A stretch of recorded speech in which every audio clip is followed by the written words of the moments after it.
Hello, Manjeet. It is me, Sujia.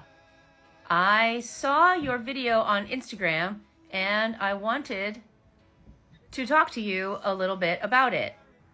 First things first, if you're going to make an apology video, maybe don't make it so obvious by like scanning your eyes across the screen that you're reading from a script. It read more like she was reading like a ransom note from her kidnappers than it did like an apology video, you know? There was absolutely no sincerity in this video whatsoever. It didn't even acknowledge what the issue was that people were having, with this entire thing that happened on Dragon's Den.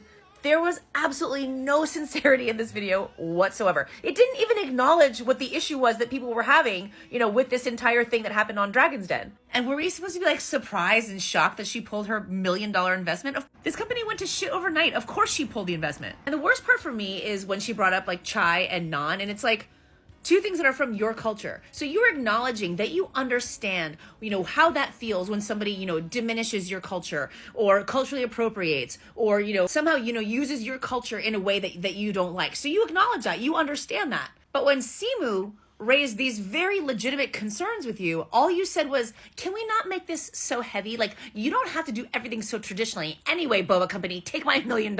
She makes no mention of any of those things at all in this video.